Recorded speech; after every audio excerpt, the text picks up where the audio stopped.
exige la participación multidisciplinaria, ¿no? Así es. De muchos profesionales, tanto de médicos de varias especialidades, de psicólogos, de terapeutas, tanto físicos como de lenguaje, de cuidadores, de profesionales de enfermería, de técnicas de enfermería, en fin, es todo un De equipo. nutricionista. Nutricionistas, claro que sí, muy importante, que en diferentes etapas de la enfermedad tienen un papel muy importante, ¿no? Nosotros estamos acostumbrados a, a que el paciente sea visto por el médico que lo diagnosticó. Y en este caso, para esta patología, esto no aplica, ¿no? O sea, si uno tiene una enfermedad respiratoria, un EPOC o una tuberculosis, el neumólogo que lo diagnosticó va a ser su médico hasta término de la enfermedad. Si nosotros tenemos un infarto, el cardiólogo que lo diagnosticó va a ser su médico tratante hasta el final de la enfermedad. En este caso, no. En este caso, el neurólogo te diagnostica, pero una vez que se diagnostica, esta enfermedad produce una serie de síndromes que ya no son de la especialidad de neurología, ¿no? Y en las cuales el neurólogo puede ayudar poco, porque lamentablemente, como sabemos, no hay un tratamiento específico y por lo tanto el tratamiento se basa prácticamente en medidas de mejora de calidad de vida y en evitar más complicaciones. Y para eso se requiere la participación de múltiples profesionales de otras especialidades, ¿no? Que actuando de manera conjunta van a ayudar a que el paciente pueda mejorar, que es lo que se quiere de forma importante, su calidad de vida, ¿no? Eso es lo más importante. Doctor, te adelanto un poquito a los temas que más nos han preguntado acá en el chat. Muchos preguntan por las flemas, muchísimo, por el exceso de salivación. Muchos han preguntado por escaras, cómo prevenimos las escaras. Y otros han preguntado mucho por estreñimiento. También son temas que no me quiero olvidar de que tratemos ahora. Claro. Claro que sí. Mira, acá hay un tema que no sé qué pasa hoy día, se han puesto de acuerdo todas las máquinas para presentar problemas. Yo lo que voy a hacer es, voy a tener que enfocar a la otra compu para que la presentación pueda darse de ahí, ¿ya? O si no, te ponemos compartir pantalla, si quieres, doctor. A ver, vamos a probar de esta manera, ¿ya? Ok.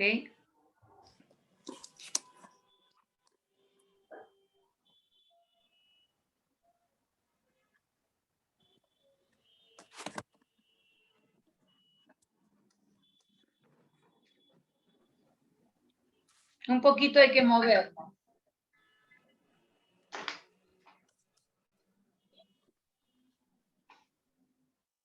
Creo que ahí se ve. Se ve. Gaby, lo pones en grande ahora, ¿no? Sí, ahí se ve, pero tenemos que ponerlo en grande.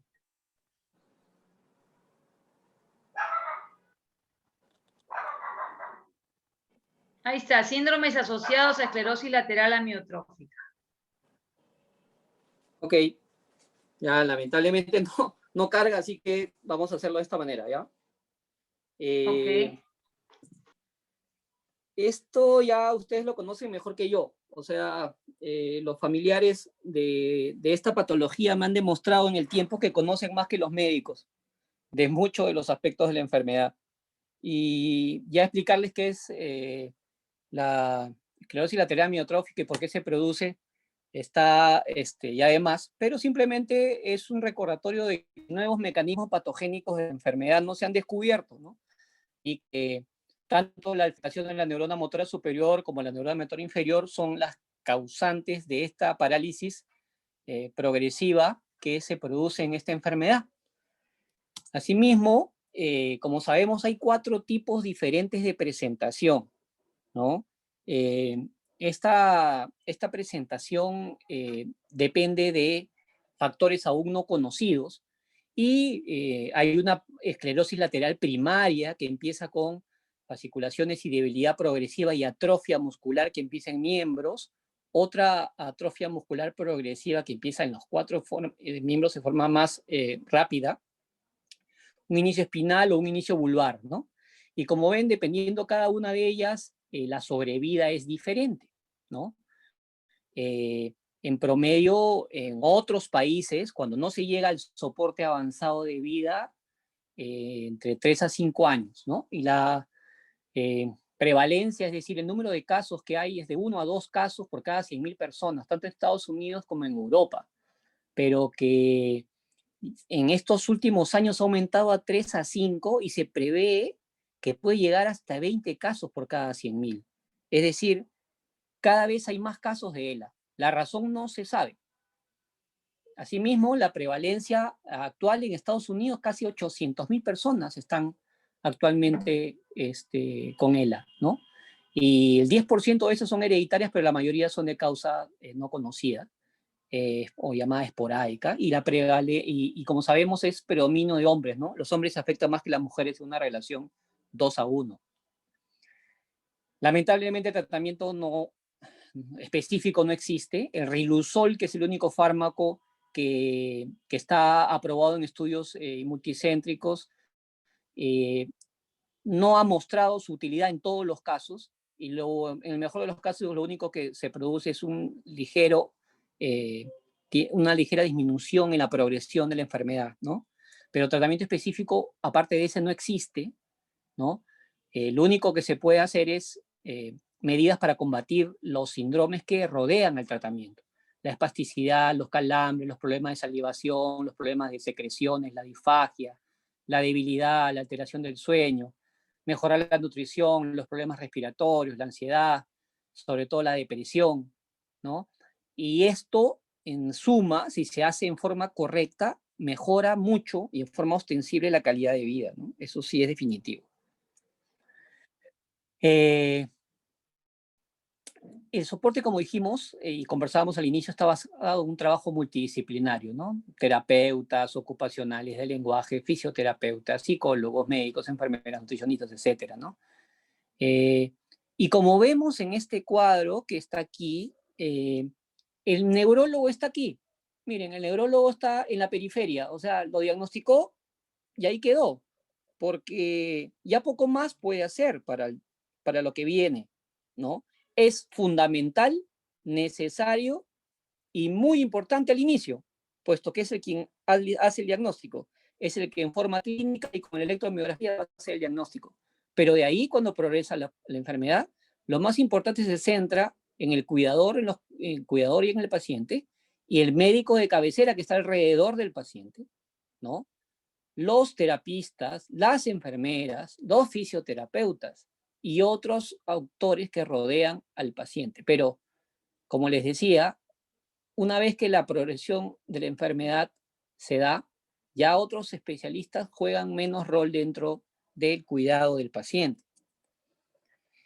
¿Y cuáles son todos estos síndromes, no? Como ustedes dicen, pucha, que hay problemas digestivos, hay estreñimiento, hay trastornos de la motilidad, hay problemas urinarios, hay problemas en la piel que pueden formarse escaras, hay problemas en la nutrición. Ya, todo eso, en el caso de ELA, se explica en gran parte por el síndrome de inmovilización, por la parálisis que produce la enfermedad. Y este síndrome de inmovilización es la suma de todos los daños que aparecen en el organismo como consecuencia de esa falta de movimiento, ¿no? Este síndrome se presenta cuando hay una inactividad prolongada y cuando el paciente está en cama, ¿no? En forma permanente. Se afecta el sistema musculoesquelético, el sistema nervioso, el sistema cardiovascular, el sistema respiratorio principalmente, el sistema digestivo, genitourinario y la piel. Todos esos sistemas se alteran por la falta de movilidad. Vamos a revisar brevemente cada uno de ellos para tratar de conversar sobre los problemas más comunes, ¿no?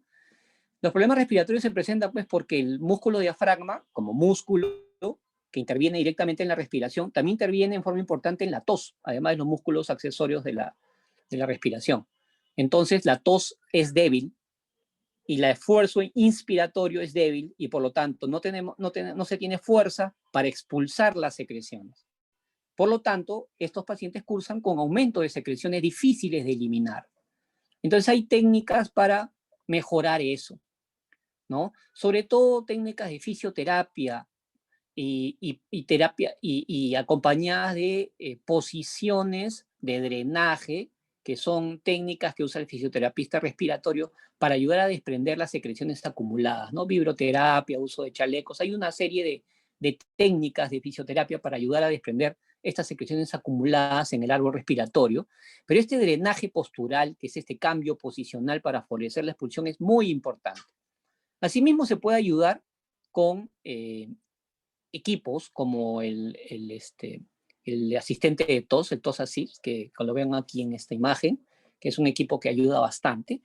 Pero si no se tiene, el drenaje postural, la percusión y vibroterapia ayuda mucho a desprender las secreciones. Todo esto siempre ayudado de una buena hidratación y de otro factor que vamos a ver más adelante. Cuando ya aparece disnea, hay problemas en los gases sanguíneos por oxigenación o por retención de CO2 y hay signos de insuficiencia respiratoria, ya el paciente tiene que optar por si va a ir o no a una ventilación mecánica, si es en forma invasiva o en forma no invasiva. La forma no invasiva es a través de máscaras que van a la cara, que se usa generalmente en una primera etapa, o los pacientes que no desean ir a la siguiente quedan ahí, y otros pacientes que optan por las medidas invasivas, cuando ya no es suficiente la ventilación no invasiva, tienen que ir a la ventilación invasiva, que es a través de un tubo primero y luego una traqueotomía, utilizando diferentes ventiladores, pero estos son los ventiladores que se usan en forma domiciliaria y que hablaremos posteriormente, ¿no? Uno de los cuidados más importantes en la vía respiratoria y para las secreciones y todo eso es cuidar de las traqueostomías. Cuando los pacientes ya decidieron ir a ventilación mecánica invasiva, a veces los cuidados más importantes, más que del ventilador y todo lo demás, porque los parámetros del ventilador generalmente no se deben cambiar porque son pacientes crónicos que ya manejan una programación, son los problemas de la tráquea, ¿no? La traqueotomía requiere coger una cánula adecuada, sea por el material, sea porque el balón, sea por el inflado del balón, por las cánulas internas, etc. A veces esos detalles son los más importantes, ¿no? Siempre recordar que los balones de silicona son mejores que los de PVC, recordar que en el adulto es mejor usar una cánula fenestrada para que pueda favorecer el habla posteriormente cuando usamos válvulas de fonación. Una fenestrada va a ser mejor, que tenga una cánula que permita cambiar la cánula interna. Y el balón, siempre recordar que el balón no debe estar muy inflado, porque si inflamos mucho el balón, se va a producir traqueomalacia, que son esas dilataciones en la tráquea que después producen fugas y que después hacen que la tráquea ya pare fugando y no haya una buena ventilación. La traqueotomía puede producir muchas complicaciones, ¿no? Hay complicaciones precoces y tardías. Las precoces se producen sobre todo cuando hay una decanulación accidental, que es la fatalidad más grande, ¿no? O sea, podemos hacer cualquier cosa en un paciente con ELA, en un paciente ventilado, pero no podemos hacer nada con una decanulación accidental si es que el familiar directo o el cuidador no saben canular nuevamente una tráquea. Entonces, lo primero que se hace en un paciente que está en casa con ventilación mecánica domiciliaria es enseñar al cuidador principal y a los miembros importantes de la familia a canular al paciente. Porque esta complicación no, ni en helicóptero alguien puede llegar, es imposible. La decanulación accidental, lo único que se soluciona es canulando nuevamente al paciente. Así sea con la misma tráquea, no importa. Después se hace el cambio. Pero la decanulación accidental es la peor de todas las complicaciones y tenemos que estar capacitados para canular nuevamente al paciente. Otra complicación frecuente es la obstrucción, generalmente por tapones de moco, ¿no? Infecciones, hemorragias. Por eso es que siempre hay que tener mucho cuidado con las aspiraciones. Hay muchos familiares que se obsesionan, cuidadores que se obsesionan con la aspiración y lo están aspirando a cada rato, o el paciente pide a cada rato aspirar. No se puede aspirar a cada rato, porque acuérdense que una sonda es un elemento extraño y no solamente va a causar más infecciones cuando yo aspiro más a mi paciente, si no le voy a producir granulomas por tanto contacto del plástico con la pared de la tráquea. Entonces, mientras menos aspire, mejor, pero hay que aspirar bien. Hay una técnica adecuada de aspiración, con una cantidad de presión negativa adecuada, con el valvuleo del hueco de la sonda para no estar succionando permanentemente, sino tiene que ser intermitente, tiene que haber por lo menos una pausa, no se puede entrar aspirando permanentemente, no debe pasar más de 20 a 30 segundos ese procedimiento porque si no hay hipoxemia, etc. Entonces hay técnicas para aspirar, ¿no? Y una mala aspiración o una aspiración frecuente produce complicaciones, ¿no? Hipoxia, hemorragia, infección, incluso arritmias. Y las complicaciones tardías son producto de la permanencia de la tráquea, ¿no? Entonces, cuando la tráquea está mucho tiempo, no existe un tiempo consensuado de cuánto tiempo tiene que estar la tráquea en la vía aérea, pero como máximo son 3 meses, ¿no? Como máximo debe cambiar la traqueotomía cada 3 meses. Puede ser antes, pero como máximo 3 meses. Se forman tejidos de granulación, a veces hay granulomas que sangran, cuando hay cambio sangran las traqueotomías, las infecciones, hemorragias, son complicaciones frecuentes tardías de la traqueotomía. Y como le decía, los cuidados de la traqueotomía son fundamentales, ¿no? Son tal vez los más importantes de la vía aérea. Hay que tratar de que ese ostoma no se infecte, ¿no? A veces no se lava adecuadamente el ostoma y no hay que echarle alcohol ni ninguna sustancia yodada porque eso irrita más, ¿no? Acuérdense que lo mejor es el agua y el jabón. El agua y el jabón no irritan y es lo más adecuado para hacer la limpieza del ostoma. Hay que tratar de que no quede muy apretada la fijación de la tráquea porque puede lesionar la piel del cuello, ¿no? Hay fijadores de tráquea o cintas fijadoras, tratar de que haya por lo menos 1 o 2 dedos entre la cinta y el cuello. Es decir, si uno permite pasar un dedo o 2 entre la cinta y el cuello, significa que no está muy tenso, ¿no? Pero asegurarse tampoco que esté muy flojo porque se puede decanular accidentalmente.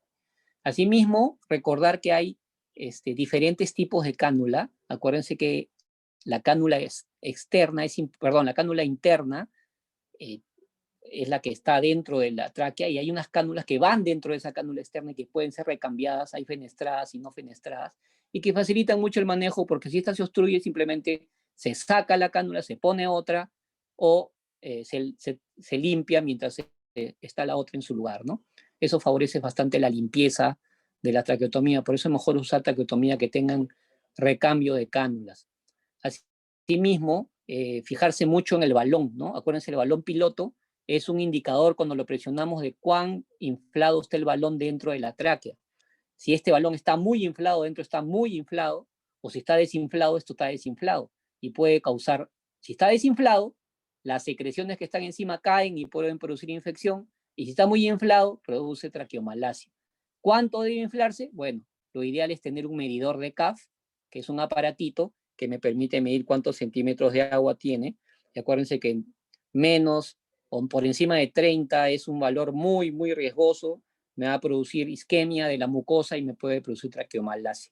Entonces son factores que hay que tener en cuenta.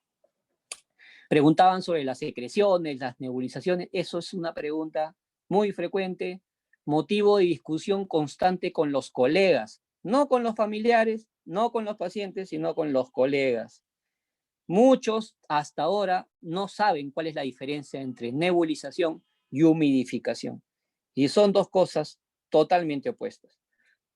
Se han acostumbrado en el hospital a que nebulizar es humidificar y eso no es verdad, es diferente. Una cosa es nebulizar y otra cosa es humidificar. Nebulizar es llevar un aerosol, que es decir, una partícula fragmentada por efecto de la presión del aire, a micropartículas de 5 micras o menos, hacia el árbol respiratorio inferior. ¿Pero con qué finalidad? De llevar fármacos. Uno nebuliza para llevar fármacos. Uno es asmático, uno echa unas gotitas de salbutamol o fenoterol, nebuliza para que esas gotitas se fragmenten y lleguen a la vía aérea distal y pueda aliviar el broncoespasmo. Nebulizar es fundamentalmente un método para llevar medicamentos a la vía aérea. No es para humidificar. ¿Por qué? Porque la humidificación generalmente se echa a temperatura del cuerpo. Como ustedes ven aquí, los humidificadores siempre son dispositivos que tienen una conexión eléctrica porque tienen que calentar el agua para llevar aire caliente. El aire de la nebulización que usa oxígeno es un aire frío. Si ustedes nebulizan a su familiar van a ver que siempre sale frío. ¿Cuál es la diferencia entre los dos? Que cuando sale aire frío paraliza los cilios. Es decir, los cilios, que son los pelitos que mueven el moco, si yo los nebulizo con aire frío, en vez de favorecer la migración del moco, se van a paralizar y van a dejar el moco estático. Entonces, a veces más nebulización es peor. Lo ideal es humidificar, es decir, mantener un aire a temperatura de la vía aérea, ¿no? Que favorezca el movimiento ciliar, el desprendimiento del moco e hidratación de la mucosa. Eso es lo que hace la humidificación. Y generalmente hay dos tipos de humidificación. La activa, que es la que se usa con estos cascadas, con agua, que se calientan y que van al corrugado del ventilador, o lo que se llama la humidificación pasiva, que es a través de filtros intercambiadores de calor-humedad. ¿Qué hace este filtro? Condensa el aire que el paciente exhala, que está a la temperatura corporal, que es 37 grados, lo condensa, lo humidifica y cuando el paciente inspira, nuevamente lo regresa calentado y humidificado. Entonces, nebulizar no es igual que humidificar. Y muchas veces la causa del mal manejo de secreciones es que insistimos mucho en la nebulización. Asimismo, otros problemas que son importantes son los problemas de comunicación, ¿no? Esto para mí es fundamental porque cuando el paciente empieza a tener problemas de comunicación, aumenta su ansiedad y empieza a perder interés en colaborar con el resto de tratamientos. Entonces, es muy importante que el paciente se pueda manifestar. Y ustedes saben que conforme progresa la enfermedad van comprometiéndose primero la escritura, luego el habla, finalmente los movimientos, pero uno de los últimos en perderse es el movimiento ocular. Entonces el movimiento ocular puede preservarse y puede permitir una adecuada comunicación con todas las ayudas que hay ahora, ¿no? Entonces comencemos con que cuando el paciente todavía puede escribir, ¿no? Hay que engrosar el bolígrafo que facilita la escritura, pasador de páginas, tableros de comunicación, donde no les hagan escribir, pues tengo hambre, tengo frío, no, simplemente de la cintura para arriba, de la cintura para abajo. ¿Es algo contigo o es algo con el resto? Cosas así que él le abrevien lo que quiere decir. Amplificadores de voz, avisadores acústicos, programas de comunicación por ordenador, que hay muchísimos ahora, incluso muchos gratuitos, ¿no? Estos son todos los que existen ahora, que en el teléfono móvil, con aplicaciones de voz, con acceso al ordenador. Yo sigo recomendando mucho el Tobii, porque el Tobii me parece muy, muy versátil, una forma de comunicarse muy, muy fácil con una cámara, ¿no? Y incluso ahora con el Tobii existen software de comunicación gratuitos que conectados al Tobii permiten al paciente comunicarse con el movimiento ocular, ¿no? O sea, hay muchos software ahora disponibles que es cuestión simplemente de interesarse un poco y poder adaptar el que mejor o que mejor se adapte a mi paciente. Las infecciones son muy frecuentes. Este es un cuadrito que he sacado del Hospital Rebagliati de todos los pacientes que salieron al programa de ventilación mecánica domiciliaria de Rebagliati. Observen ustedes quiénes son los que hacen más infecciones. Son los pacientes con esclerosis lateral amiotrófica. El 63% de los pacientes cuando están hospitalizados hacen neumonía. O sea, casi 7 pacientes de cada 10 de los que están hospitalizados con él hacen neumonía. Con solo ese dato, yo les puedo afirmar a ciencia cierta que un paciente con ELA no debe estar hospitalizado, pues, porque va a aumentar su riesgo de infección en forma importante. Eso baja a menos del 30% cuando están en casa, ¿no? Entonces, es muy importante. Miren las infecciones por catéter venoso central, 41%, infecciones urinarias, 62%, traqueobronquitis, 58%, escaras, 66%, bacteriemias, 46%. Infecciones intraabdominales por diarrea, 62%. O sea, los pacientes con ELA tienen una tasa muy alta de infecciones cuando están hospitalizados. Por eso deben salir. Los problemas digestivos son uno de los más evidentes, puesto que la pérdida de peso por una inadecuada nutrición empiezan a aparecer desde el comienzo. El paciente empieza a perder peso porque empieza a perder masa muscular por la inmovilidad y por los trastornos de la deglución, ¿no? Asimismo, hay mala absorción, hay estreñimiento, hay exceso de saliva, esta cialorrea molesta y impide una adecuada dilución también, hay dificultades para tragar o deglutir, lo que se llama disfagia, y hay que tratarlos de acuerdo a su grado de avance. El estreñimiento es algo que todos los pacientes tienen, mayor o menor magnitud. Simplemente hay que encontrar un ritmo evacuatorio, ¿no? Todas las personas no tienen un ritmo evacuatorio y una vez que tienen ELA, lo mismo. Hay pacientes con ELA que defecan todos los días, otros cada 2, otros cada 3, incluso tengo pacientes que defecan cada 4 días o 5 días, ¿no? Y saber el ritmo evacuatorio que no le produzca, pues, malestar, ¿no? Siempre hay que tratar de tener una adecuada ingesta de líquidos y una dieta adecuada. Mientras más fraccionada la dieta, mientras más veces en pequeñas cantidades, mejor, ¿no? Mejor, más tolerancia. Se debe, asimismo, ver que no se debe medicar con las cosas que a mí se me ocurren. Oye, me parece que la limonada Marcos es buena. Oye, he visto que el Ciruelac funciona. No es lo que ustedes creen, sino cada paciente tiene que tener un manejo adecuado del estreñimiento, ¿no? Y hay etapas. Los laxantes son la última etapa del tratamiento, cuando ya no han sido efectivas otras medidas. Primero hago modificaciones de la dieta, puedo usar ablandadores de heces, puedo usar tacto rectal para desimpactación fecal, puedo usar enemas, y si todos estos en diferentes medidas o conjuntos no hacen efecto, recién voy a los laxantes. La disfagia es un problema importante, ¿no? ¿Cómo saber si hay disfagia cuando el paciente todavía no está en ventilación mecánica o cuando el paciente todavía está en fases precoces de ELA? Cuando la tos o las expresiones faciales de malestar se presentan durante las comidas, hay tos siempre, cuando se come tose, a veces hay retención de alimentos en la boca, y el mismo paciente se da cuenta que uno se va a dar cuenta, así que le pide la siguiente cucharada cuando todavía no ha deglutido lo que tiene en la boca, ¿no? Abre la boca, hay que decir, abre la boca a ver si tienes, porque a veces se tienen en la boca, pero piden más para formar más bolo, pensando que eso le favorece la dilución, pero es peor. Cuando tiene varios intentos para tragar la comida, cuando a veces tose y le salen los alimentos por fosas nasales, bueno, cuando tiene esto, el paciente ya tiene disfagia y ya no es posible nutrirlo por vía oral. Aquí hay un tema que quiero que todos entendamos, ¿no?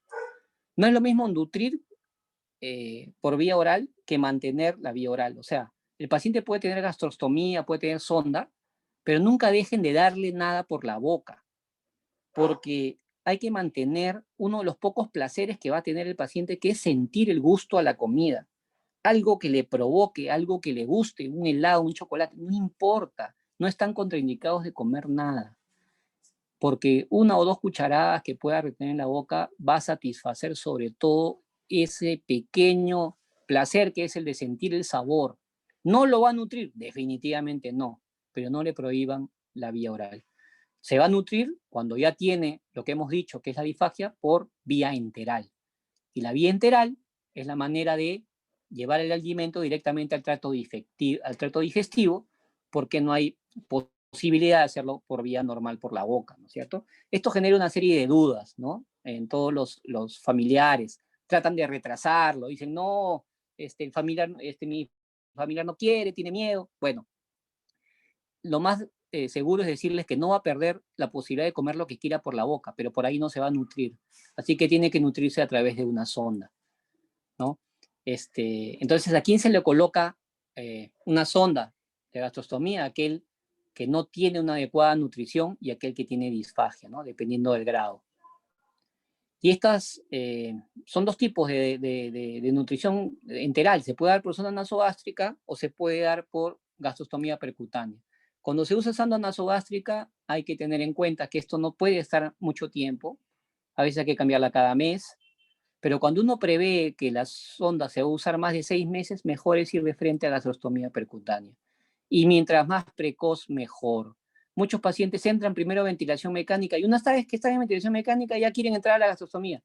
y ahí viene el problema de la sedación, o cuando todavía no tienen la vía aérea asegurada, pero tienen riesgo de dificultad respiratoria, cuando el paciente va a ser anestesiado, generalmente termina intubado. Entonces, para evitarnos esas complicaciones, mejor gastrostomía precoz, ¿no? La gastrostomía precoz, yo sé claro, no es fácil para el paciente, pero hay que explicarle que eso primero no se ve, puede estar dentro de la ropa del paciente sin ningún problema. Y segundo, no necesariamente lo va a usar en ese momento, lo puede usar cuando quiera y cuando lo necesite ya va a estar ahí. Pero lo importante es que se ha hecho en un momento en el cual él tiene la posibilidad de mantener una respiración adecuada y que no se complique durante la anestesia del procedimiento. Existen varias formas de colocar la gastrostomía percutánea, hay por vía radiológica, pero la vía endoscópica es la más segura y la más frecuente de utilizar, ¿no? Recordar que hay maneras de administrar la dieta por sonda, y ese es motivo de otra charla. La dieta se fracciona en alícuotas, siempre pasar 30 centímetros a 50 centímetros de agua luego de cada dieta para lavar la sonda, sea la nasogástrica o la percutánea. Se puede usar a gravedad, se puede usar en bolo o se puede usar en bomba. Lo mismo por la gastrostomía percutánea. Hay que acordarse que estas cositas son importantes. A veces hay celulitis del ostoma de la gastrostomía, porque esto está muy apretado. Acuérdense que acá tienen como una especie de sello con un alambre plastificado que hace que esta se pega a la piel de esta manera, como ustedes ven acá, entre la piel y el balón de la gastrostomía que está en el estómago. Ese ajuste hace que esto esté más pegado, hace que el estómago se acerque al ostoma, ¿no? Porque si esto se separa, puede haber riesgo de falsa vía y la sonda se va a otro lado y no al estómago, que también han habido casos. O que se salga la gastrostomía y cuando todavía no se ha fistulizado, que se produce a partir del primer mes, puede haber complicaciones. Pero luego del primer mes que ya está fistulizado, ya no va a haber problema en el recambio, que es relativamente sencillo. Pero siempre lavar esta zona, aflojar esto y lavar con agua y jabón el borde y evitar que haya infecciones y fugas. Porque acuérdense que los ácidos gástricos a veces pueden lesionar la piel. Y esto permite pues dar nutrición adecuada, ¿no? No vamos a hablar acá de la nutrición, pero existen diferentes tipos de dietas, de diferente tipo. Nosotros nos hemos acostumbrado acá en el Perú que la nutrición integral es el Ensure, y eso no es verdad. El Ensure, primero, que no es una nutrición completa, sino es un suplemento nutricional. ¿Por qué? Porque tiene solamente 16 gramos de proteínas por cada 100 gramos de polvo. Es decir, si yo le meto las 6 medidas que normalmente uso, que es la mitad de eso, solamente voy a dar 8 gramos de proteínas. Y un paciente con ELA requiere no menos de 1.2 gramos por kilo de peso de proteína, ¿no? Entonces, no, esto Marita pero ya les habrá explicado en otras charlas, pero no es suficiente con eso en todo caso, ¿no? Existen otros como el gelatín, que ya lo vamos a tener el próximo mes en el Perú, que es, con unos pacientes míos que lo han importado, es maravilloso. Tiene 20 gramos de proteínas en cada una de estas gelatinas, es fácil de deglutir, un sabor extraordinario. O el ProSource, que tiene 15 gramos de proteínas por cada medida de 5. Son productos pues superiores y de mucha mejor calidad, ¿no? El sueño y el descanso son importantes y muchas veces nos olvidamos de eso. Nosotros creemos que nuestro paciente tiene que dormir porque con eso se va a olvidar y con eso va a estar tranquilo. Grave error. Y lo tenemos despierto toda la noche. Y un paciente que no duerme en la noche es un paciente que está muy mal durante el día. Entonces hay que mantener el sueño y el descanso siempre en un paciente, por más que esté en ventilación mecánica. ¿Y cómo hacemos eso? Hay que evitar que duerma mucho durante el día, ¿no? Tratar de tenerlo entretenido con una actividad, que vea televisión, que haga alguna cosa, para que guarde su mejor sueño para la noche. Ahora, no quiere decir que tenga que dormir 8 horas, tampoco es así, cada paciente tiene su ritmo de sueño, pero al menos 5 horas bien dormidas, ¿no? Es importante que el ambiente donde él esté sea el adecuado, ¿no? Y prepararlo para el sueño, ¿no? Aspirarlo bien, que haga todas sus necesidades antes de dormir, si quiere orinar, defecar, acomodarlo bien en la cama, porque muchas veces esas son las causas que no puede dormir, una mala posición, quiere orinar, está con distensión, etcétera. Entonces, hay que programarnos adecuadamente antes del sueño y alguien de la familia se tiene que sacrificar, así como se levanta una vez en la noche, de repente para ir al baño, esa vez que él se levanta tiene que ir donde el paciente también para cambiarlo de posición. Por lo menos durante la noche hay que cambiarlo de posición una vez, ¿no? Para que el paciente no pueda descansar adecuadamente. Porque los cuidados de la piel y la posición son muy importantes, ¿no? Los pacientes si es que no tenemos una limpieza adecuada de la piel, una lubricación adecuada, no cuidamos los puntos de apoyo y lo movilizamos cada 2 horas, no usamos colchones antiescaras, no lo mantenemos seco, sino húmedo, etcétera, va a ser úlceras por presión. Y eso es una complicación terrible. ¿Y por qué hacen úlceras por presión? Ustedes ya lo saben.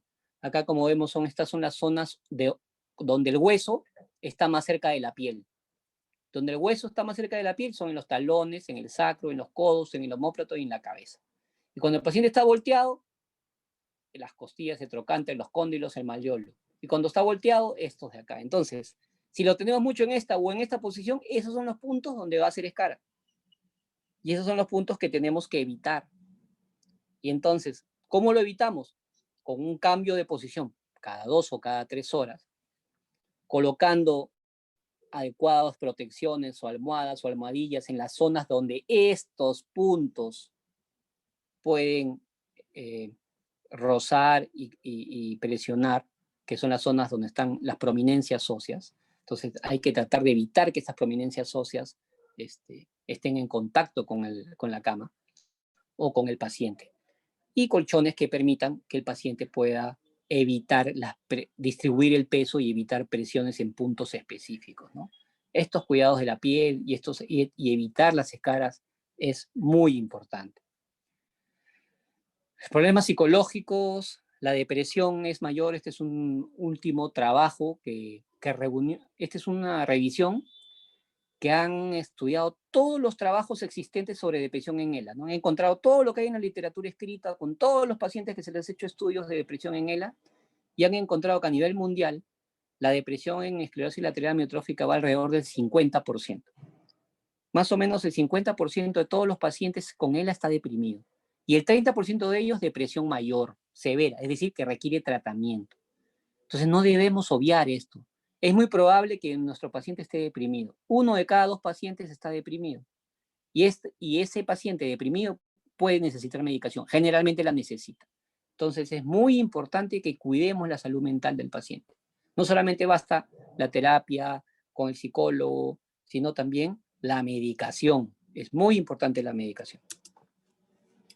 Y finalmente, cuando el paciente ya tiene un cuadro avanzado de insuficiencia respiratoria y ha decidido ir a un programa de ventilación mecánica, bueno, existen programas de ventilación mecánica domiciliaria, ¿no? Para el paciente que cursa con insuficiencia respiratoria, ¿no? Para mejorar su calidad de vida y poder sacarlos del hospital, porque estos pacientes antes estaban en un hospital, ahora con la ventilación mecánica domiciliaria pueden estar en su casa.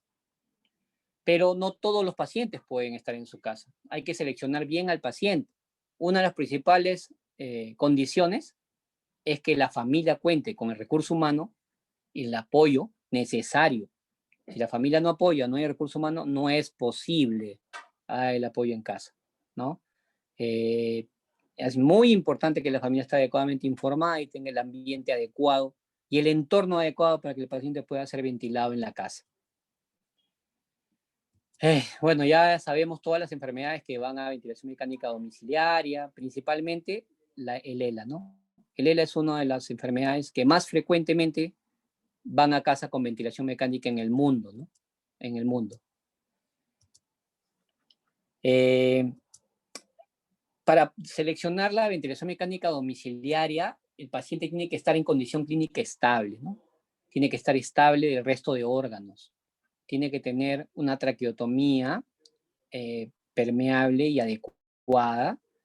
No puede salir un paciente a casa con tubo, no, tiene que ser con traqueotomía, ¿no? Y su trastorno de deglución ya debe estar resuelto. Es decir, ya está con una gastrostomía o ya está con una alimentación por sonda. Es decir, antes de entrar al ventilador, ya el trastorno de deglución, por eso les decía, tiene que ser precoz, tiene que estar resuelto, ¿no? Hay algunas enfermedades que no deberían ir a ventilación mecánica, ¿no? Sobre todo cuando hay deterioro cerebral. Como sabemos, los pacientes en ELA tienen en su mayoría las funciones mentales superiores intactas. Y también hay criterios para el que quiere ventilación mecánica no invasiva, ¿no? Que, por ejemplo, la necesidad de soporte nocturno no sea mayor a 10 horas, de que tenga algunos niveles de saturación no tan bajos, de que tenga un reflejo de tos todavía mantenido, etcétera, etcétera. O sea, no todos los pacientes tampoco reúnen criterios para ventilación no invasiva. Bueno, y nosotros tenemos en clínica, en casa, un staff de médicos y especialistas y terapistas que apoyamos a los pacientes en, en casa, ¿no? Entonces, yo les contaba en la reunión anterior que tenemos a 78 pacientes en este momento de las 3 redes, de la red Sabogal, de la red Almenara y la red Revalidati en casa, ¿no? La gran mayoría de ellos en ELA. Hay una enfermedad en los niños que se llama atrofia mioespinal, que es el equivalente al LELA, pero en los niños, ¿no? Imagínense ustedes, antes de que nosotros existiéramos, estos niños permanecían en el hospital y fallecían en el hospital. ¿Por qué? Porque no había este programa en casa y la familia se partía porque la mamá tenía que estar en el hospital y no podía tener el otro hijo que va al colegio y la familia se fragmentaba y era una desgracia. Entonces ahora los niños pueden estar en su casa, pueden festejar su cumpleaños y pueden mejorar de una manera importante su calidad de vida, no decir los adultos, ¿no? Estos son Nicolás y Rodrigo, que festejaron su primer cumpleaños en casa. Ambos son unos gemelos que tenían esta enfermedad y ahí los ven con su ventilador mecánico en casa festejando su cumpleaños, por primera vez en su casa. Pero para esto se necesita pues no solamente un adecuado equipamiento, sino un sistema de soporte las 24 horas para tener al paciente, los insumos y los materiales médicos adecuados, los equipos adecuados a todo nivel, no solo de vía respiratoria, los insumos, como les decía, y los ventiladores adecuados, ¿no? Que tengan un adecuado tiempo de batería, que tengan diferentes modos ventilatorios, un equipo técnico adecuado que pueda estar permanentemente para el cuidado, un equipo de terapistas que ayuden para la terapia respiratoria, un equipo de guardia de 24 horas que esté permanentemente para cualquier lugar de Lima, donde tenemos pacientes en los 3 conos, un equipo de soporte que lleve el personal, que lleve los residuos sólidos, que lleve el material médico, que lleve los equipos. Y tener pues todos los recursos de informes médicos mensuales, de reuniones con la familia para explicarles cómo va el paciente, qué nuevo plan vamos a hacer. Hacemos unas reuniones multidisciplinarias con todo el equipo y le explicamos a la familia qué es lo que se va a hacer, ¿no? Cada 3 meses. Tenemos un software para saber signos de alarma en cada paciente. Si se le toma la presión al paciente y la presión está baja, inmediatamente se prende una alarma en nuestro software para saber qué está pasando y se llama a la casa, ¿no? Tenemos que dar capacitación a la familia para decanulación accidental, cuidados de traqueostomía. Es fundamental que se haga capacitación permanente y tener monitorizado toda la red de pacientes para saber en qué lugares debemos ubicar las ambulancias para estar más cercanos, sobre todo con el tráfico de Lima, ¿no? Tenemos un plan de contingencia en la cual todas las emergencias que se llaman a la central son calificadas de 3 formas, ¿no? O es una llamada verde, una llamada amarilla, una llamada roja. ¿Qué es verde? Mi paciente tiene tos, mi paciente tiene diarrea, mi paciente tiene fiebre. Eso lo ve el médico en el transcurso del día y no es una emergencia y se le puede ayudar telefónicamente. Cuando ya tiene fiebre persistente, las secreciones han aumentado y han cambiado de color, el equipo está sonando una alarma, está respirando rápido, ya es una alerta amarilla y el médico tiene que estar dentro de las primeras 2 horas. Y en el caso que sea una emergencia real, puesto que el paciente está desaturando, está bradicárdico, etcétera, ahí es una alerta roja y tenemos que ir inmediatamente. Obviamente los tiempos de Lima a veces no permitan estar tan rápido. Por eso es que hay que aplicar protocolos cuando tenemos una emergencia, ayudados por el familiar, ¿no? Entonces, si el paciente se ha desconectado, eso lo único que lo puede solucionar es el familiar, porque la ambulancia no va a llegar. Tiene que ayudar el familiar. Si la vía aérea está obstruida, hay neumotoras o falla el equipo, esos 3 se solucionan temporalmente con el AMBU. Se conecta el AMBU Se conecta al oxígeno y el familiar va evolucionando hasta que llega a la ambulancia. Entonces, de esa manera nosotros hemos logrado sistematizar las emergencias, ¿no? Hemos llegado a lugares tan lejanos como asentamientos humanos, etcétera, ¿no? Porque parece increíble, pero hemos llegado hasta ahí con pacientes y les hemos dado ventilación ahí. Y tenemos pacientes que incluso han salido del ventilador, ¿no? Han cumplido años y han salido del ventilador, lo cual nos da mucho orgullo de poder haber contribuido en su evolución. Bueno, eso es lo que quería exponer. Si ustedes tienen alguna pregunta.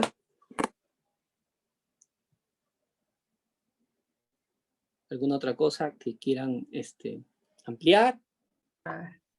Gracias, doctor. Muy súper interesante porque se tocan todos los puntos que de una u otra forma en algún momento de la enfermedad nuestro paciente va a encontrar, ¿no? Hay bastantes preguntas, ¿no? Pero yo sé que el tiempo no va a permitir todas. Una de ellas que se ha repetido mucho, que usted ya me dio la respuesta a mí el otro día, ¿no? Pero que la gente pregunta cómo puede hacer para que su paciente pueda en el momento oportuno acceder al programa de domiciliario, ¿no? Bueno, en este momento hay dos sistemas de salud que lo están soportando. Uno que es la seguridad social a través de la red Sabodal, la red Almonara y la red Rebagliati. Pero la condición es de que el paciente esté hospitalizado. Es decir, por eso yo siempre les digo, si son asegurados, yo sé que a veces les molesta ir a su consulta de neurología porque no les va a dar muchas soluciones. Dicen, no, ¿para qué voy si tengo que movilizar al paciente, que es complicado, para que al final no me dé nada? Muchas personas se frustran por eso, muchas familias se frustran y dicen, ¿para qué lo voy a llevar a la consulta si no me van a ayudar? Bueno, tienen que llevarlo porque es la única manera de que el paciente esté controlado, figure en el sistema de salud y cuando requiera ingresar al programa pueda estar en el registro. Entonces, para que pueda entrar al programa de ventilación mecánica comercial tiene que ser un paciente registrado que acuda normalmente a sus consultas y se hospitalice, porque el paciente tiene que salir del hospital, no sale desde su casa. El paciente se hospitaliza y del hospital lo sacamos a su casa, ¿no? Esa es la condición. Ahora estamos trabajando también en el Hospital del Niño, el CIS, ¿no? Esperemos que el CIS ya nuevamente pueda apoyar también a pacientes adultos. Por el momento solamente está apoyando niños, ya tenemos 5 pacientes del CIS, del Hospital del Niño de Breña, ¿no? Esperemos que pronto se pueda habilitar también para pacientes adultos. Pero el caso de salud, que es donde tenemos más adultos, esa es la condición. ¿Y también tiene que ser necesariamente con ventilación invasiva o también los hay con no invasiva? Hay de los dos. La mayoría está con ventilación invasiva, pero tenemos también algunos pacientes con ventilación no invasiva. Okay. Incluso con algunos que están con traqueotomía y sin ventilador. Ok. Ya. Hay varias preguntas. También una de ellas que le quiero hacer dice, ¿qué gastrostomía es más recomendable para un paciente que usa en promedio 20 horas al día el BiPAP? Pregunta si el método endoscópico o el método de radiología, ¿no? ¿Y cuál es el riesgo? Yo creo que ya lo he explicado, pero se lo podemos repetir. Y me pregunta ella si se podría hacer usando una mascarilla nasal. Pero me imagino que eso ya lo tiene que ver el gastroenterólogo, pero ¿qué nos puede decir? Bueno, hay 3 cosas diferentes que hay que ver acá. Si el paciente ya está con traqueotomía y ya está en ventilación mecánica, no hay ningún problema ya, porque el paciente está con ventilación, puede ser anestesiado sin problemas. No, es no invasivo. No, estamos hablando de no invasivo este caso. Claro, por eso decía, hay 3 condiciones. Si está con el ventilador y la traqueostomía, ya no hay problema.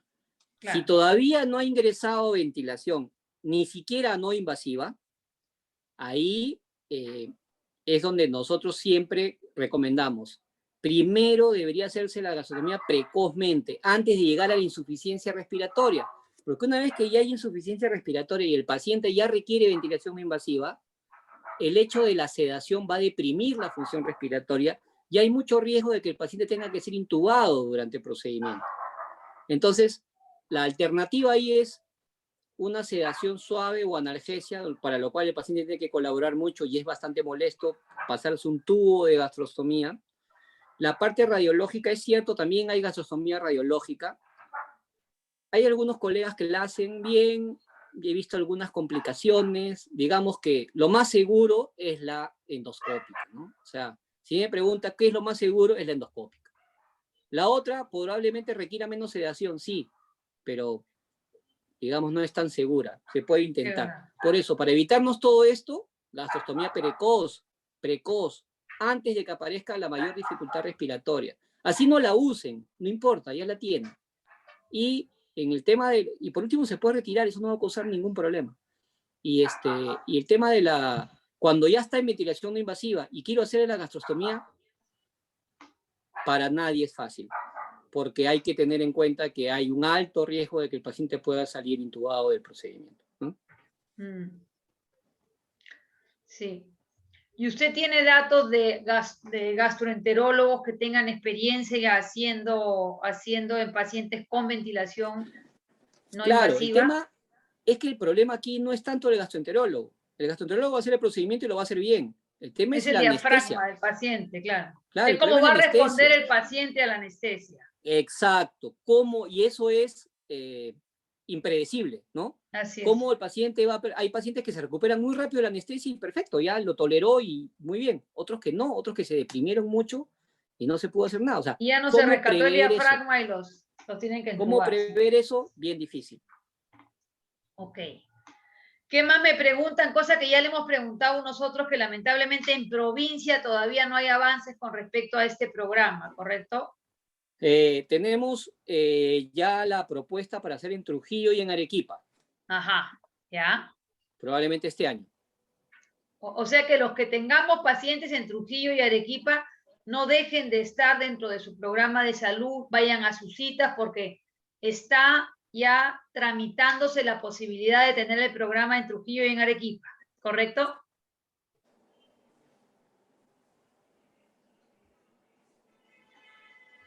¿Me escuchó? Sí. ¿Ya? O sea que es así, o sea que ellos esperen. Después, doctor, hay varias preguntas con respecto al estreñimiento, pero usted ya ha dicho cómo deben ser los caminos. Primero la dieta, después inclusive el tacto y dejar los laxantes como última alternativa, ¿no es cierto?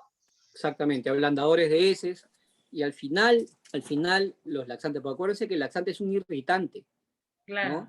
El laxante va a irritar la mucosa y muchas veces por irritación es que produce su efecto. Entonces, si nosotros tenemos una constante irritación, va a producir alteración de la mucosa y a veces produce sangrado y complicaciones, hasta quirúrgicas, ¿no? Entonces, Claro. no es que los laxantes sean La primera alternativa, ni mucho menos. La claro, última. y que no produzcan complicaciones, ¿no? Ya. O sea que vamos con ablandador de heces, alimentos que ayuden, agua, porque muchas veces los pacientes no toman suficiente agua, ¿no? Fibra, mucha fibra, Fibra. ¿no? Hay actualmente en el mercado también productos muy buenos que son Sí, productos que tienen mucha fibra, mucílagos, etcétera, que ayudan a formar bolo y eso claro. hace que se combate el estreñimiento, ¿no? Usar productos que tengan residuo, sobre todo de fibra, y dieta fraccionada y mucha hidratación. Es muy La importante la hidratación es hidratación. básica, así es. Sobre todo en estos meses de verano, es muy importante aumentar la hidratación. ¿No? Y lo que nos ha dicho también, ahí la gente comienza Nutrilac, Pitahaya, claro, todas esas cosas ayudan, todo eso ayuda. Y Sí, otra cosa que también han estado comentando es, bueno, que usted lo ha dicho, las escaras, que es tan importante voltear al paciente y estarle mirando la piel, ¿no? Porque a veces uno no se da cuenta y cuando ya le mira ya está la herida, ¿no? Ya está la yo úlcera. siempre les digo a todos los familiares lo siguiente. Díganme ustedes, ¿quién de ustedes no se ha quedado dormido apoyado la cabeza sobre un brazo o el brazo sobre algo y ha despertado con ese hormigueo horroroso que produce esa presión y que el dolor? ¿Ustedes Horrible. imaginan que eso lo sientan permanentemente? Bueno, los pacientes, si no se les mueve, sienten eso permanentemente. Así es. Entonces, no podemos permitir que estén más de 3 horas en la misma posición, porque van a sentir eso. Y Acuérdense ya que la si tiene, sensibilidad la tienen intacta. Ellos no podrán moverse, pero sienten todo. La sensibilidad está indemne. sí, pues. Y otra cosa que preguntaban es si ya tienen la escara o la úlcera, cómo deben tratarla, alguna crema, si se debe poner, hay gente que pone alcohol, agua oxigenada, no se debe poner yodo, esas cosas. Sí, las heridas en general, en los últimos años ha cambiado en forma importante el manejo, ¿no? Ya no se debe echar nada de alcohol ni soluciones yodadas en heridas, ¿no? Yovisol, nada de eso porque se ha demostrado que el alcohol o las soluciones irritantes o el yodo impiden la cicatrización. Entonces, ¿cuál es la mejor manera de cerrar una úlcera? Un medio húmedo y oclusivo, las terapias oclusivas. Entonces, primero la limpieza adecuada, ¿no? Evitar la presión, una nutrición adecuada, porque si el paciente no está nutrido, nunca va a cerrar la escara. Si no está bien nutrido y no tiene la cantidad de proteínas adecuadas, esa escara no cierra nunca. Lógico. Entonces, evito la presión, bien nutrido, la escara limpia, y de ahí recién, terapia oclusiva dependiendo del grado de escara, ¿no? Hay escaras de grado 1, grado 2, grado 3, hasta grado 4. Entonces, hay diferentes tipos de apósitos húmedos, hay apósitos sintéticos, hay diferentes materiales para el tipo de escara que hay, con secreción, sin secreción, etcétera. Eso ya es motivo de otra charla, pero existen muchas formas de manejar hoy en día una escara, pero lo más importante es lo que les he dicho, ¿no? Agua y jabón, evitar la presión, humidificar, o sea, húmedo el ambiente y sellado. Y buena sellado nutrición. Con gasa y con tape selladito. Así es, así es. Sobre todo en las zonas donde están en contacto con las heces, ¿no? Que es a veces donde se complican y se infectan. Uy, sí, se infecta. Bueno, muchos siguen lo mismo, que el papá se demora en ocuparse, eso mismo que usted ha dicho, que eso por el síndrome de la inmovilidad, que al no moverse tampoco funciona, pues, el tracto Para que gastrointestinal, ¿no? el intestino generalmente se paraliza con la inmovilidad. Por ejemplo, cuando uno lo operan, el intestino no se mueve, Así ¿no? ¿Y qué es lo primero que le dice el cirujano? Señora, tiene que caminar, tiene que moverse, porque si usted no se mueve, el intestino no se mueve. Entonces van a pasar algunos días después de operado para que empiece a moverse. Igual es en el paciente que está inmóvil, el intestino no se mueve, necesita estímulo. Entonces, eso del tránsito intestinal está disminuido, está lentificado, y entonces el ritmo evacuatorio cambia. No se desesperen porque haga todos los días. Encuentren cuál es el ritmo del paciente. Cada uno tiene su ritmo diferente.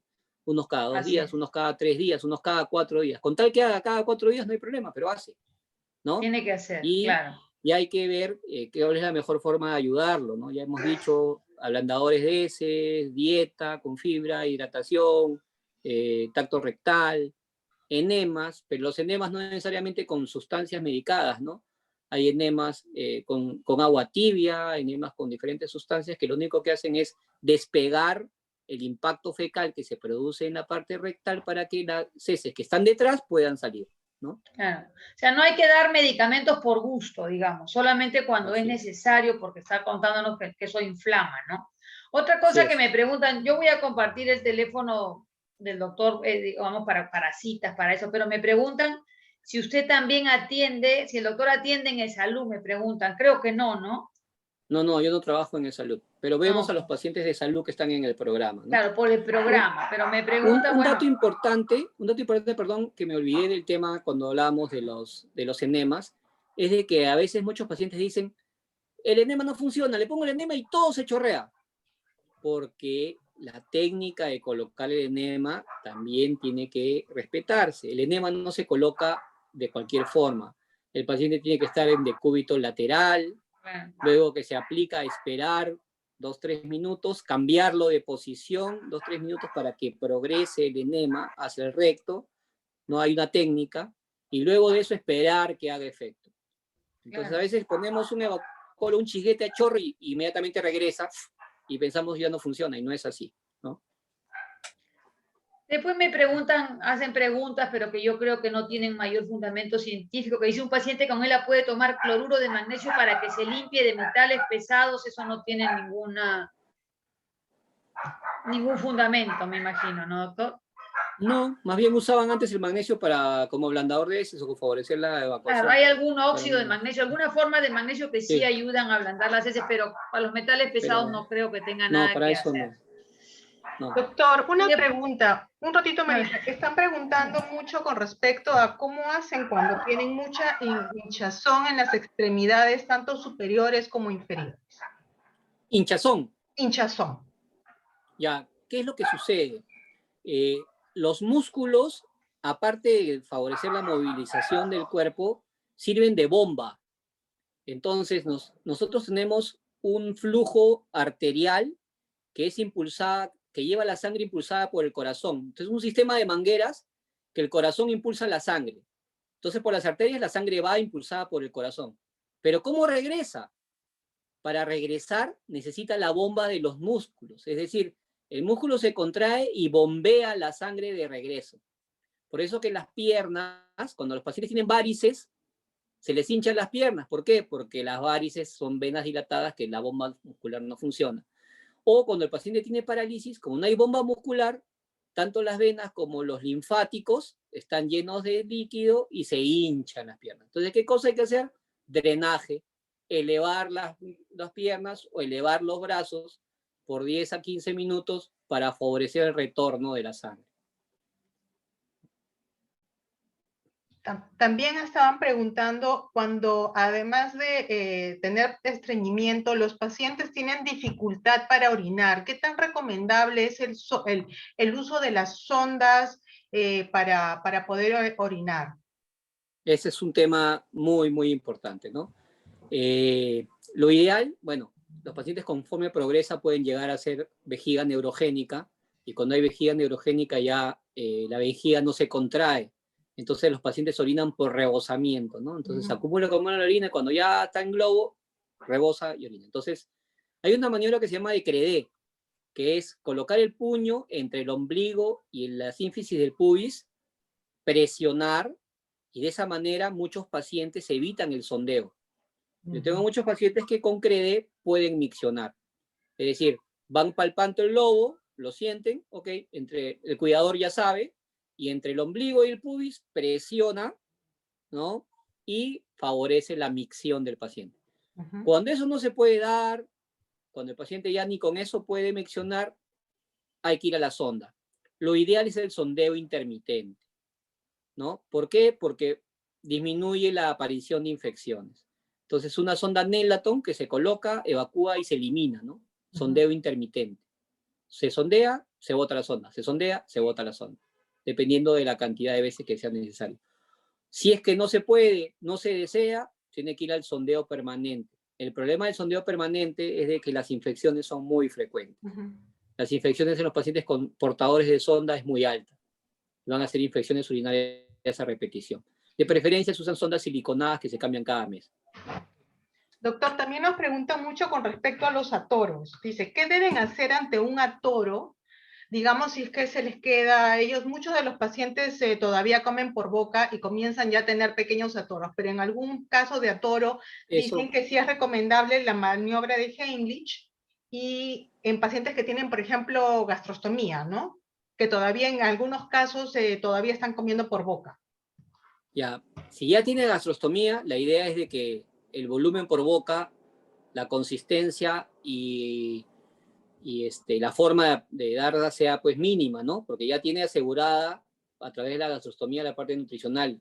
Lo de la boca simplemente es para que sienta el sabor, etcétera, en pequeñas cantidades. No debería usarse bolos que puedan causar atoro.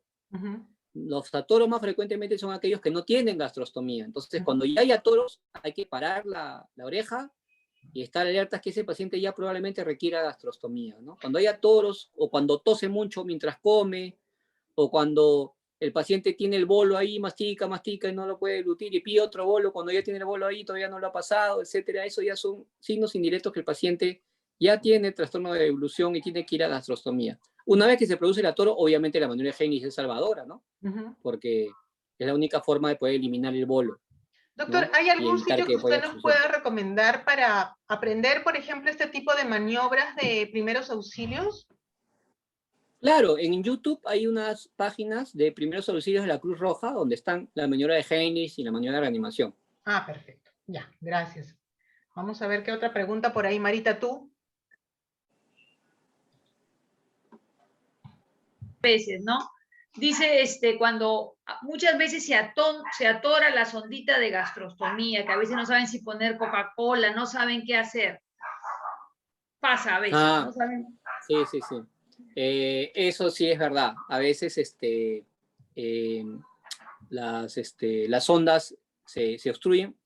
¿Pero por qué se obstruyen? Porque a veces nos olvidamos de pasarle líquido, los 30 a 50 centímetros cúbicos de agua tibia luego de la dieta.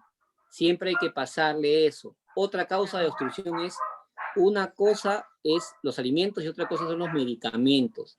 A veces pasamos medicamentos no adecuadamente molidos por la sonda o medicamentos que producen que se adhieran partículas y forman tapones. Entonces las sondas no estaban hechas para pasar medicamentos, ¿no? A veces por pasar mucha medicación y sin adecuada hidratación se obstruye. Bueno, es verdad, a veces la Coca-Cola favorece también la papaína, o sea, jugo de papaya.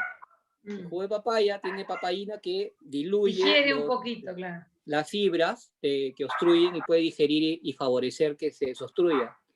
Otras veces es muy importante cuando le coloquen la sonda de gastrostomía, las sondas de gastrostomía vienen con una guía. Díganle al médico que no bote la guía, que les dé a ustedes la guía con la cual pusieron la gastrostomía. Entonces esa guía se puede usar para desobstruir, pero siempre con ayuda médica, por favor, no lo hagan solos. ¿Cada cuánto tiempo se debe cambiar la sonda siliconada o la sonda de gastrostomía? Más o menos. En nuestros pacientes, cuando está bien cuidada, puede durar hasta 5 o 6 meses. Okay. De rutina puede ser cada 3, pero como son costosas, ¿no? Y bien cuidadas, pueden durar hasta 6 meses tranquilamente. ¿Se puede hacer en casa ese cambio? ¿Se puede hacer en casa por un equipo especializado, no? Sin ningún problema, nosotros lo hacemos el cambio en casa. Okay. Doctor, una consulta con respecto a, estábamos hablando de lo que eran los humidificadores y los nebulizadores. Por ejemplo, en algunos casos, algunos pacientes, sobre todo los que están fuera de Lima, utilizan el BiPAP, digamos que es de ventilación no invasiva, con humidificador, ¿no? Y este bota aire frío, y en algunos casos dice, por ejemplo, de una de las pacientes de Ayacucho que le causa mucha congestión a la paciente. Pero el humidificador no debe salir frío. Si sale frío es porque algo está fallando. El humidificador. O sea, ella se refiere a que de repente el aire que sale del ventilador es frío. Claro, pero normalmente cuando se usa un ventilador no invasivo, el propio ventilador no invasivo tiene su cascada propia. Claro. Entonces el aire sale entibiado ya. Okay, por eso le digo, si es que sale frío es porque algo está fallando en su humidificador. No lo he regulado bien porque tiene unas rayitas, tiene unos niveles. Exactamente. Hay un regulador de temperatura. Entonces algo debe estar mal regulado ahí porque no debe salir aire frío si tiene la cascada del ventilador. Ok. Después también preguntaban, ¿qué pasa si es que, o sea, si es que el nebulizador es exclusivamente para poner, como usted nos comentaba, los fármacos, y si es que sirve el uso del nebulizador con cloruro de sodio al 0.9% sin fármacos? ¿Sirve de algo o no sirve? No, no sirve de nada. Ah, ok, perfecto. Nos da una falsa sensación de que estamos haciendo algo. Ok. ¿No? A veces dice, uy, ¿qué hacemos? Ya, le ponemos la máscara. Lo único que hacemos es estar perdiendo oxígeno, que es muy caro, ¿no? Al aire ambiente y estamos dando el aire frío, que lo único que va a hacer es secar las secreciones, paralizar los cilios. Okay. Hay que humidificar en forma adecuada. Si vamos a usar un nebulizador, usémoslo con un fármaco, con fenoterol, con salbutamol, que también favorece el manejo de secreciones, ¿sabes? Porque al dilatar el bronquio favorece que luego de la nebulización, haciendo terapia de vibración y drenaje postural, puedo hacer que se eliminen tapones mucosos. Pero solo de por sí, sin ninguna cosa adicional, no sirve ayuda. De nada. Mejor es la humidificación. ¿Y esos humidificadores que se usan para los niños que uno pone y conecta y sale el ambiente caliente, el vapor caliente, ayuda en algo? Depende, si es que el paciente está en ventilación mecánica, ya no. Para el paciente que no está en ventilación mecánica, sí que se aplica directamente, puede ayudar en algo a humidificar la vía aérea superior, sobre todo. Sin inflamar, ok. Bueno, yo creo que ya le quitamos suficiente tiempo al doctor, o alguien tiene alguna pregunta muy precisa antes de despedirnos. Están preguntando si se puede hacer la gastrostomía con mascarilla nasal. Así me pregunta. Sí, claro que sí, porque la endoscopía se hace a través de la boca. Se pone un protector bucal y el endoscopio va por la boca. Sí. Si la máscara está por ahí, no hay ningún problema. Pero acuérdense de que el paciente igual va a tener que tener un grado de sedación. Sí, en todo caso, tienen que coordinar muy bien con el médico, puesto que el médico va a tener que cambiar los parámetros del ventilador, aumentar la presión soporte, aumentar el oxígeno, varias cosas que son necesarias para que pueda resistir la sedación o la anestesia, dependiendo de lo que se le ponga. Generalmente se le pone sedación. Claro. Entonces, esos cambios de todas maneras se tienen que hacer y estar muy vigilantes, ¿no? Claro. Claro, como dice el doctor, cada persona reacciona diferente, ¿no es cierto? Hay gente que puede paralizarse de pronto el diafragma y con la misma metodología que se usó para otro que despertó bien a la sedación. Sí. Así es. Sí, perfecto. No. Sí, claro, la idea es que la gastrostomía, por ejemplo, en el caso que están preguntando, la gastrostomía con ventilador no invasivo sí se puede hacer. Por eso de que tiene que ser con la mascarilla nasal. ¿Ya? Francisco estaba preguntando eso, que él está en Arequipa. Sí. Claro, pero por favor, lo que quiero que quede claro es mejor hacer la gastrostomía en forma más precoz.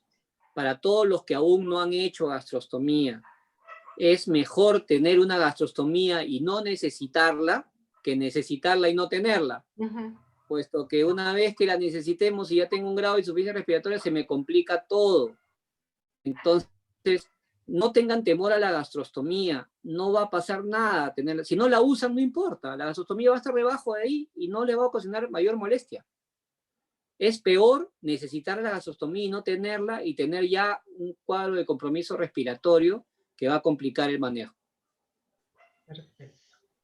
Sí, yo creo que ya hemos abordado la mayor cantidad de, digamos, de la problemática del día a día con respecto a todos los pacientes. Doctor, y claro, hay muchos de los pacientes que están acá no tienen esa salud, o algunos tienen, pero todavía no están en la condición de ingresar porque no van a salir todavía con una ventilación invasiva, ni van a salir todavía con la recomendación de médico en casa porque todavía la enfermedad no está tan avanzada, ¿no? Entonces, de repente, yo sé que tenemos la posibilidad de tener una cita particular con usted, pero de repente podemos pensar en algo, de tener como un programa particular donde podamos de una u otra forma acceder a los diferentes servicios que usted tiene, ¿no? Pensemos como algo particular, pero que no sea solo que una necesidad se pueda llamar y nosotros acceder a los especialistas que tienen ustedes en su programa, ¿no?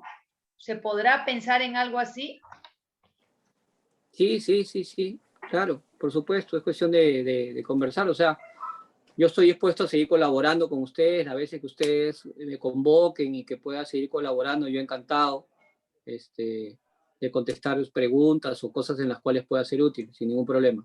Claro, y depende, además de una cita particular que puede tener cada uno, pues ya con el doctor, pero luego para emergencias o cosas que podamos de una u otra forma poder contar, porque el manejo de él acá en el Perú es muy malo.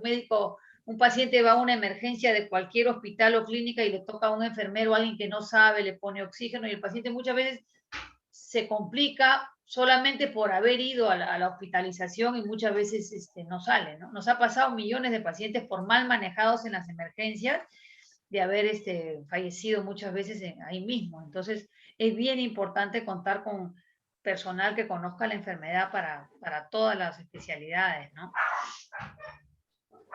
Sí, es verdad, o sea, como les decía al inicio de la charla, en el caso de ELA, el médico tratante sirve para el diagnóstico inicial, ¿no? Y para enfocar el paciente inicialmente, pero luego se requiere un equipo multidisciplinario para poder manejar en forma adecuada las complicaciones que son del día a día y que son la causa de que bien manejadas vamos a tener una buena calidad de vida y mal manejadas el paciente va a tener un empeoramiento, ¿no? O puede precipitarse y puede morir de un momento a otro por una de esas cosas, ¿no? Por un mal manejo. Bueno, está dentro de las complicaciones, sí, pues, ¿no? Entonces hay que tener en cuenta también. Ya, doctor, le agradecemos millones. Muchísimas gracias. Estamos en comunicación. De repente, más adelante podemos hacer un tema específico y ahondar en algunos detalles, sobre todo en el tema de algunos pacientes que tienen traqueostomía y que tienen preguntas muy puntuales para poderlas compartir. Muy bien, encantado. Muchas gracias a ustedes. Muchas gracias, doctor. Hasta la próxima. Okay. Hasta luego. Gracias.